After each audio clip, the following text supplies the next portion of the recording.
Guys तो start करते हैं सेरेंडिपिटी जिमरेस का एपिसोड 3। तो लास्ट एपिसोड के एंड में हमने देखा था कि जुनहो को टालने के लिए होंगजू हुयंग का हाथ पकड़कर जुनहो के सामने से निकल जाती है, लेकिन वो दोनों ज्यादा दूर नहीं जाते, बस थोड़ा आगे जाके छुप कर जुनहो के वहां से जाने का इंतजार करते हैं। जुनहो के जाने के बाद होंगजू हुयंग को आज जो कुछ भी हुआ उसे भूल जाने के लिए बोलती है और अपने ऑफिस चली जाती है। ऑफिस में आने के बाद होंगजू की बॉस मिस बे जुनहो की किताब माई एवेंट ग्रेट लवर की एनिमेटेड मूवी की मेन प्रोड्यूसर बनने का चांस होंगजू को देती है। इस मौके का इंतजार होंगजू पिछले 10 सालों से कर रही थी, लेकिन जुनहो के साथ काम करने के लिए उसका मन अभी भी तैयार नहीं था। दूसरी तरफ हुयंग भी अपने ऑफिस आता है और अंकल वुक को जुनहो के बारे में पूछता है। अंकल वुक बताते हैं कि वो बैंग जुनहो था, होंगजू का एक्स बॉयफ्रेंड। वो एक फेमस राइटर है और उसने रिसेंटली एक किताब भी पब्लिश की है। जुनहो का पूरा नाम सुनते ही हुयंग के दिमाग में उसके पास्ट की कुछ मेमोरीज फ्लैश होती है। आगे जुनहो अपने मैनेजर के साथ फोन पे बात कर रहा होता है। जुनहो उससे बोलता है कि उसने अपनी किताब की स्क्रिप्ट होंगजू की कंपनी पीटर्स पेन को दे दी है एनिमेटेड मूवी बनाने के लिए, जिस पर उसका मैनेजर बोलता है कि ये एक घाटे का सौदा है, लेकिन जुनहो बोलता है कि उसकी कंडीशन फिलहाल काफी अच्छी है तो वो ये घाटा भी मैनेज कर लेगा। मैनेजर समझ जाता है कि जुनहो ये सब होंगजू के लिए कर रहा है और वो जुनहो से कहता है कि उसे नहीं लगता कि होंगजू उसके साथ काम करेगी, जिस पर जुनहो काफी कॉन्फिडेंटली बोलता है कि होंगजू के पास और कोई चॉइस नहीं है।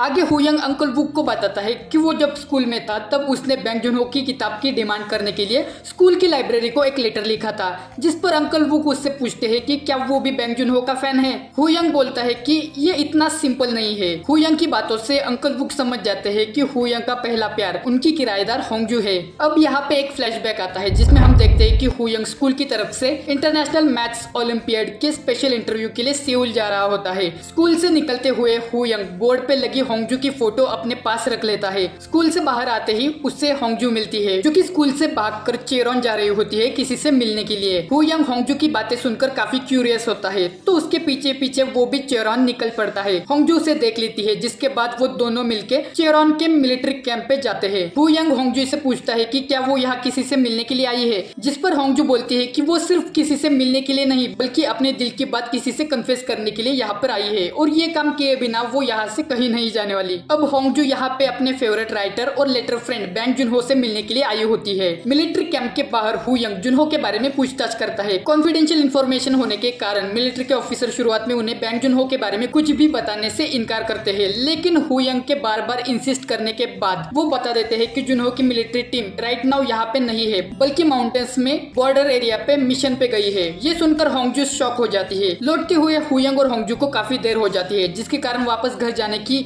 उनकी आखिरी बस उनसे मिस हो जाती है, जिसके लिए वो एक दूसरे को ब्लेम करने लगते हैं और यहीं पर फ्लैशबैक एंड होता है। आगे प्रेजेंट टाइम में कोइंसिडेंटली हुयंग और होंगजू रास्ते पर मिलते हैं, जिसके बाद वो दोनों हेजी के साथ मिलकर एक रेस्टोरेंट में जाते हैं डिनर करने के लिए, जहाँ पे हुयंग जुनहो को लेकर होंगजू की जो फीलिंग्स है उसका मजाक उड़ाते हुए होंगजू को बेवकूफ बोलता है। यह बात होंगजू को अच्छी नहीं लगती और वो गुस्से में वहाँ से चली जाती है। जाते हुए वो बाहर से हेजी और हुयंग को एक साथ देखती है और बोलती है कि हेजी हुयंग जैसे घमंडी इंसान को कैसे पसंद कर सकती है। दूसरी तरफ हेजी समझ नहीं पाती कि इनके बीच क्या चल रहा है। वो डायरेक्टली हुयंग से पूछती है कि क्या वो होंगजू को पसंद करता है। हुयंग हाँ बोलता है। ये सुनकर हेजी का हार्ट ब्रेक होता है। हुयंग उसे सॉरी बोलता है, लेकिन हेजी काफी मैच्योरली अपनी किस्मत को एक्सेप्ट कर लेती है। आगे एक तरफ होंगजू परेशान होती है कि वो जुनहो के साथ काम कैसे करेगी, तो वही दूसरी तरफ हुयंग परेशान होता है क्योंकि उसकी माँ उसे बार बार अमेरिका वापस आने के लिए कॉल और मैसेज कर रही होती है। अगले दिन सुबह होंगजू को याद आता है कि किस तरह से 10 साल पहले मिस बे ने बिना कोई एजुकेशनल क्वालिफिकेशन होने के बाद भी सिर्फ और सिर्फ उसके एनिमेशन को लेकर पैशन के लिए उसे अपनी कंपनी पीटर्स पेन में जॉब दिया था। अब इतने सालों बाद उसे इतना बड़ा मौका मिला है तो वो इसे इतने आसानी से जाने नहीं दे सकती। वो दौड़ते हुए ऑफिस जाती है और मिस बे को जुनहो के प्रोजेक्ट के ऊपर काम करने के लिए हाँ बोल देती है।